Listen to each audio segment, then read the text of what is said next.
Bonjour et bienvenue sur French with Jeanne, un podcast en français pour les étudiants de français.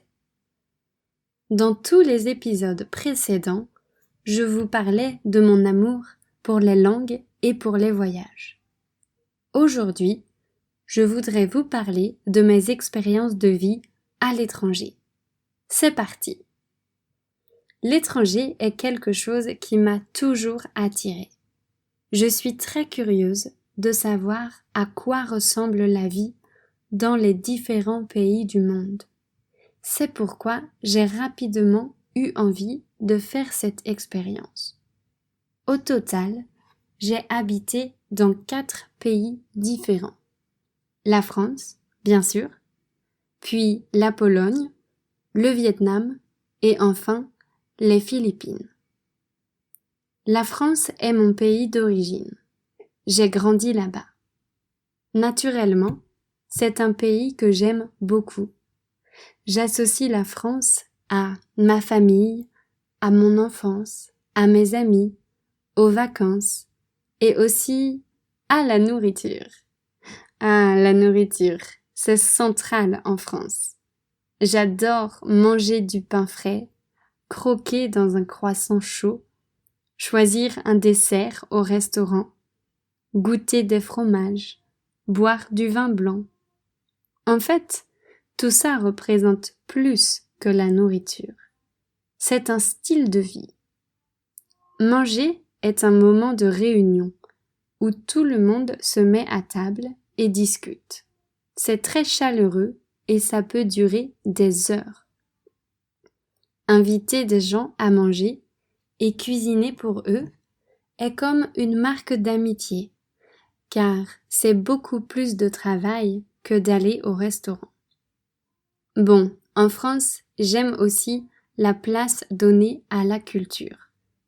Il y a beaucoup de lieux culturels, comme des librairies, des cinémas, des musées, des théâtres, des salles de concert. Le week-end, il y a donc toujours quelque chose à faire. Certaines villes organisent aussi des grands événements, comme le voyage à Nantes ou la fête des Lumières à Lyon. J'adore la vitalité des villes françaises. Je trouve que c'est difficile de s'ennuyer en France. Assez parlé de la France. Passons maintenant à mon premier pays d'accueil, la Pologne. La Pologne est un pays d'Europe de l'Est. Il est situé à côté de l'Allemagne. J'ai habité là-bas pendant 10 mois, grâce à un programme appelé Erasmus. C'est un programme d'éducation européen qui permet aux étudiants de faire une année d'études à l'étranger. Moi, je suis partie faire ma dernière année de licence là-bas. J'avais 20 ans. J'ai choisi la Pologne car j'étais déjà allée dans ce pays et que j'avais beaucoup aimé ces villes colorées. En plus, j'avais des amis polonais. Par contre, je n'ai pas pu choisir la ville. Mon université avait un partenariat avec une ville moyenne qui s'appelle Toruń. Même si la ville n'est pas grande, elle est très charmante. C'est la ville d'origine de Nicolas Copernic, l'homme qui a découvert que la Terre tournait autour du Soleil, et non l'inverse. Bien que la Pologne et la France soient proches géographiquement, le climat est assez différent. En Pologne, au printemps et en été, il fait beau et chaud. Au contraire, en hiver, il neige beaucoup et il fait très froid. La température est dans le négatif et peut aller jusqu'à moins 20 degrés Celsius. En plus de la météo, il fallait aussi s'habituer à la langue. Le polonais est une langue slave qui utilise l'alphabet latin. Comme j'avais étudié le russe, j'ai réussi à progresser rapidement en polonais. Et heureusement, car beaucoup d'habitants ne parlent pas anglais. D'ailleurs, j'ai trouvé les Polonais assez froids et méfiants, et le gouvernement assez conservateur. Aussi, je n'ai pas beaucoup apprécié la gastronomie. En bref, ce n'est pas un pays où j'aimerais revivre, même si j'y ai passé d'excellents moments. 3 ans après la Pologne, je suis partie faire un stage de 3 mois au Vietnam. Mon stage était dans une petite école de langue, située à Ho Chi Minh. C'était la première fois que j'allais en Asie. J'ai donc découvert beaucoup de choses là-bas. Tout est très différent de la France. Le rythme de vie, la langue, la nourriture, les transports. Ho Chi Minh est une très grosse ville. C'est le centre économique du pays. Elle peut faire un peu peur au début, avec les millions de scooters et la chaleur. Mais j'ai adoré y vivre.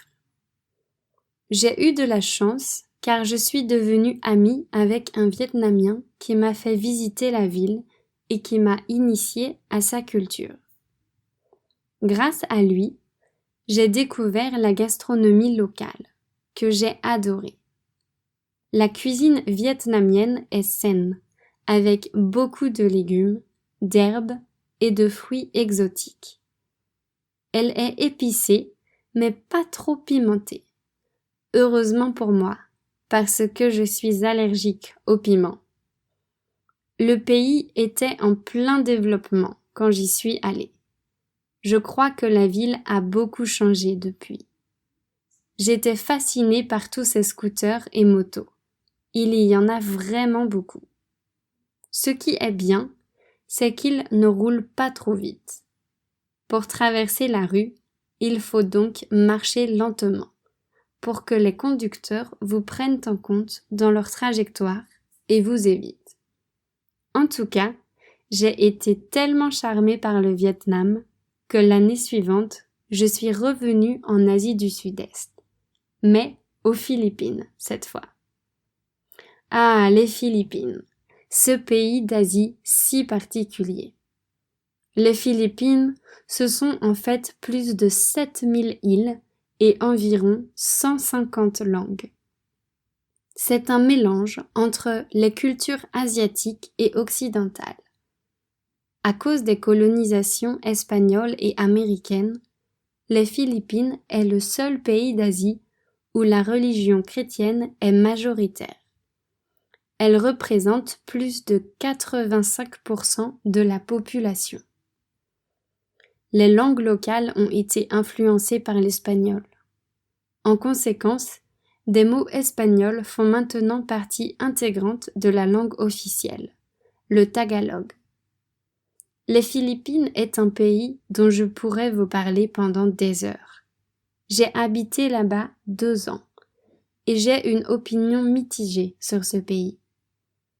Il y a beaucoup de choses que j'adore, comme la gentillesse des habitants, les magnifiques paysages et les activités de plein air. Mais il y a aussi beaucoup de choses que j'aime moins, comme la pauvreté, la nourriture et les transports. Malgré tout, je suis très attachée à ce pays et j'en garde une multitude de souvenirs. 4 pays, 4 expériences très différentes. J'ai hâte de continuer cette liste. En attendant, merci à vous d'avoir écouté cet épisode et à bientôt.